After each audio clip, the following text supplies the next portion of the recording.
नमस्कार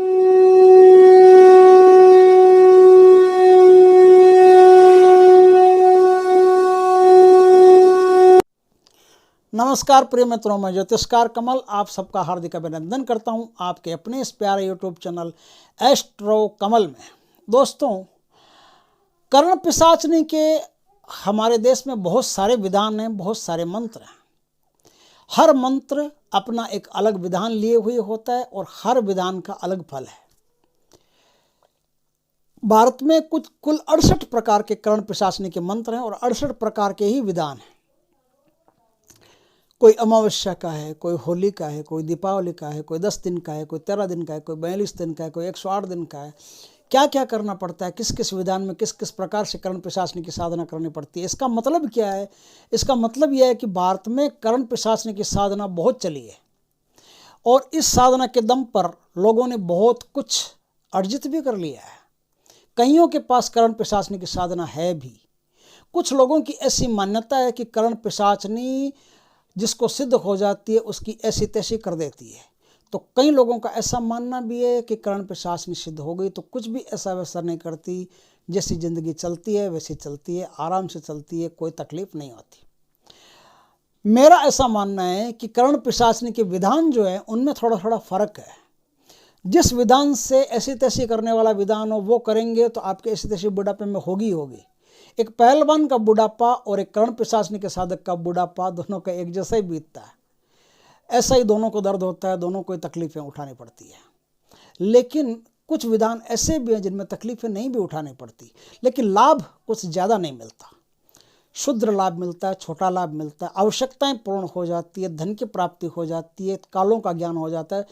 24 घंटे आगे तक, आज जो सूर्योदय हो गया है तो कल सूर्योदय तक का ज्ञान आपको प्राप्त हो सकता है। भविष्य में इतना ही, इससे ज़्यादा आगे भविष्य कर्ण पिशाचनी नहीं बता सकती।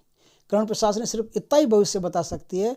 आज जो सूर्योदय हुआ उससे लेकर के आज का सूर्योदय शामिल हो गया कल के सूर्योदय होने तक, कल के सूर्योदय होने के बाद में जो कल सूर्योदय होगा उसी की बात बता सकती है जब कल में जाएगी। आज है तब तक आज की बात कर सकती है, एक दिन 24 घंटे तक का आपको आगे का बता सकती है।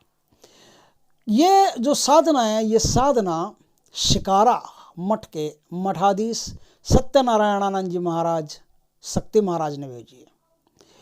ये साधना अपने आप में बड़ी उत्कृष्ट साधना है, बहुत जोरदार साधना है और एक ही दिन करने की है। एक ही दिन में कर्ण पिशाचनी साधक को सिद्ध हो जाती है।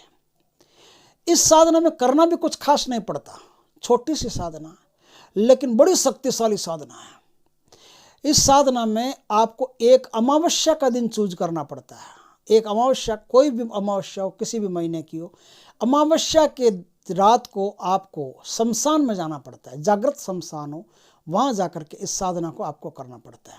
पहले ही बता दूं, इस साधना को करने से पहले आप अपने घर से निकलने से पहले ही शरीर का सुरक्षा कवच धारण करके फिर निकलना। सुरक्षा कवच का पाठ करके फिर शरीर को बांध करके फिर घर से बाहर निकलना, फिर साधना करने के लिए प्रस्थान करना। उसके बाद में देह बंधन, आसन कीलन, दिग्बंधन, सुरक्षा घेरा, ये सब मजबूती से लगा लेना आप, क्योंकि इस साधना में जितनी क्षणिक और सिद्ध होने वाली, शीघ्र सिद्ध होने वाली साधना है ना, उतने ही साधना में खतरा ज़्यादा होता है। और जो साधना देरी से सिद्ध होती है, आराम से सिद्ध होती है, उनमें ज़्यादा रिस्क नहीं रहती। जो साधना फटाफट सिद्ध होती है उस साधना में गिरने के चांस भी फटाफट रहते हैं। इसलिए घेरे से बाहर जब तक आपका मंत्र जाप पूर्ण नहीं हो जाए तब तक निकलने की कोई आवश्यकता नहीं है। इसमें कोई माला नहीं है, सिर्फ रात्रि को 12 बजे से लेकर के 3 बजे तक आपको शमशान में जाप करना है। चिता के पास में बैठ करके, सट करके, कोई चिता हो जहाँ चिता जलती है ना शमशान में, जहाँ चिता जलती है वहाँ पास में बैठ करके दक्षिण दिशा की तरफ अपना मुख रख करके और इस साधना को करना पड़ता है। साधना में 2 फुट का 2 मीटर का एक सफ़ेद कपड़ा आसन के रूप में चाहिए और कोई आसन नहीं चाहिए। नग्न साधना होती है, दिगंबर साधना कर सकते हो। दिगंबर अवस्था में आपके शरीर पर एक धागा भी नहीं रहना चाहिए। आपको इस साधना में थोड़ी ज़्यादा मात्रा में तिल चाहिए, एक बाल्टी भर के तिल ले जाना कम से कम। फिर बड़ा सा घेरा बना करके उस घेरे के अंदर बैठ करके अब इस साधना को करना। मंत्र को पढ़ते जाना, मुट्ठी में तिल लेना और तिल को आप अपनी कीलनी के बाहर, जो आपने कीलन लगाया है, सुरक्षा घेरा लगाया है, हिसार लगाया है, उस हिसार के सुरक्षा घेरा के बाहर कीलन के बार इस मंत्र को ऐसे मुट्ठी को ऐसे करके फेंक दे जाना तिल को। एक मंत्र एक मुट्ठी तिल जाएगा, एक मंत्र एक मुट्ठी तिल जाएगा। तो उसके हिसाब से आप देख लेना कितना तिल आपको चाहिए। बिल्कुल ब्लैक तिल होना चाहिए, सफ़ेद रेसा भी नहीं होना चाहिए। अच्छी तरह से जांच ले, उसके बाद उन तिलों को वहाँ ले जाना। कम से कम 10-15 किलो तिल आपके पास होने चाहिए। इतने तिल आप ले जाना, ज़्यादा हो जाएगा वापस आ जाएगा, कोई दिक्कत नहीं, लेकिन कम नहीं पड़ना चाहिए। आखिरी मंत्र जब आप पढ़ोगे उससे पहले पहले कर्ण पिशाचनी आ जाएगी, और जैसे कर्ण पिशाचनी आपके सामने प्रकट हो जाए वैसे तिल फेंकना बंद कर देना, मुट्ठी को बंद कर लेना। अब कर्ण पिशाचनी कहेगी क्यों बुलाया मुझे, लाओ मेरे तिल दो। तो आप कहोगे कि तिल तो मैं दे दूंगा, लेकिन मुझे वचन देना पड़ेगा। कर्ण पिशाचनी कहेगी क्या वचन देना पड़ेगा। तो आपको कहना पड़ेगा कि वचन ये देना पड़ेगा कि एक तो मुझे किसी के भी काल ज्ञान की को मेरे को बता, कोई भी व्यक्ति मेरे पास आए तो उसके आने से पहले उसका पूरा काल ज्ञान जो होता है ना, उसके बारे में संपूर्ण जानकारी वो मुझे आप दोगी कान में। तो वो हाँ भर देगी, हाँ दे दूंगी। आप मेरे साथ रहोगी, मुझे छोड़ करके कहीं नहीं जाओगी, और मेरे कहे बिना किसी भी व्यक्ति का कोई भी नुकसान नहीं करोगी। ये दूसरा मैंने वचन मांग लिया। तीसरा वचन मैंने मांग लिया, हाँ मैंने 3 वचन मांग लिए कि एक तो किसी को भी मेरे आज्ञा के बिना आप परेशान नहीं करोगे, और दूसरा हमेशा जैसे मैं आपको बोलूँ हमेशा मेरे पास आप तैयार रहोगी। कर्ण पिशाचनी हाँ भर लेगी, हाँ ठीक है, मैं तुम जो कहोगे वो करूँगी। आपको ये कहना है कर्ण पिशाचनी मैं आपको मित्र के रूप में वर्ण करता हूँ, पत्नी के रूप में वर्ण नहीं करूँगा, ध्यान रखना। एक निष्काम भाव से मित्र के रूप में आपको वर्ण करूँगा। तो वो अगर हाँ भर ले तो आपको कहना, फिर वो बताएगी कि निष्काम रूप से या कुछ भी ऐसा नहीं, मुझे बहन के रूप में कर सकते हो, माता के रूप में कर सकते हो तुम। तो जैसा रूप वो बताए, बोलना पत्नी के रूप में नहीं करूँगा, और किसी भी रूप में आप बोलो मैं उस रूप में आपको वर्ण कर लूँगा। तो वो बोलेगी कि माता के रूप में वर्ण करो, तो माता के रूप में हाँ भर लेना, या बहन के रूप में, या वो मित्र के रूप में हाँ भर दे तो मित्र के रूप में आप उसको वर्ण कर लेना। आपकी जब तक वो पत्नी नहीं बनती है तब तक आपको वो हालत नहीं बिगाड़ती है। तो इस प्रकार से मित्र के रूप में कर्ण पिशाचनी को वर्ण कर लेना आप। उसके बाद में कर्ण पिशाचनी कोई वचन आपसे भी मांगेगी कि देखो मेरे बारे में किसी को भी नहीं बताओगे कभी। जिस दिन मेरे बारे में किसी भी व्यक्ति को आपने बता दिया कि मेरे पास कर्ण पिशाचनी की सिद्धि है, तो तुरंत मैं आपको मार डालूंगी या कुछ भी कर दूंगी, ऐसा बुरा कर दूंगी। तो आपको हाँ भरना पड़ेगा कि नहीं, मैं नहीं बोलूँगा, कभी नहीं बोलूँगा। तो आपको कभी ज़िंदगी में बोलना भी नहीं है कि आपके पास कर्ण पिशाचनी की सिद्धि है।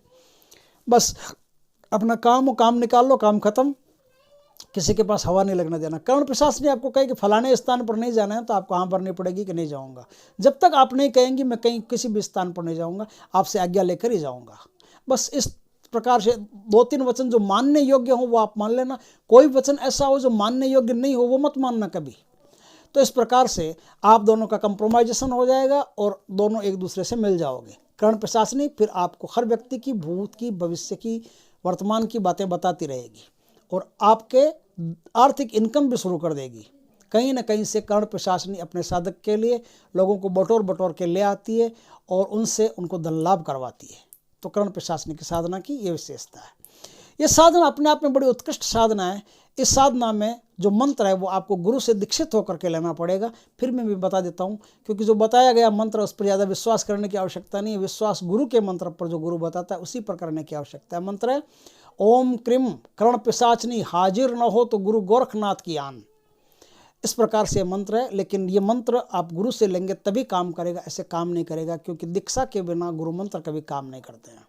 ये गोपनीय मंत्र हैं। गुरु मंत्र जो गोपनीय मंत्र हैं, दीक्षित होकर के ही गुरु परंपरा से ही आप काम कर सकते हो और इस प्रकार से आप एक सुंदर काम कर सकते हो। मुझे अच्छी साधना लगी इसलिए मैंने दी, वरना आज तक मैंने कभी कर्ण पिशाचनी की साधना दी ही नहीं। मेरे पास 68 मंत्र हैं, 68 विधान है कर्ण पिशाचनी के, अच्छी तरह से पता है एक एक रग रग, क्योंकि हमारे गुरुदेव सुखदेव पुरी जी महाराज ने साधना को किया था, मुझे पता है। तो अच्छी तरह से मेरे को इसके बारे में जानकारी है, लेकिन मैंने आज तक कभी कर्ण पिशाचनी का कोई भी मंत्र विधान वगैरह कुछ भी दिया नहीं।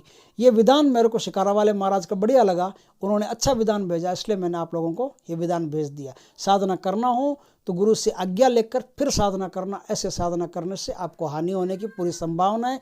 ये आप अपने रिस्क पर ही कर सकते हो, ध्यान रखना।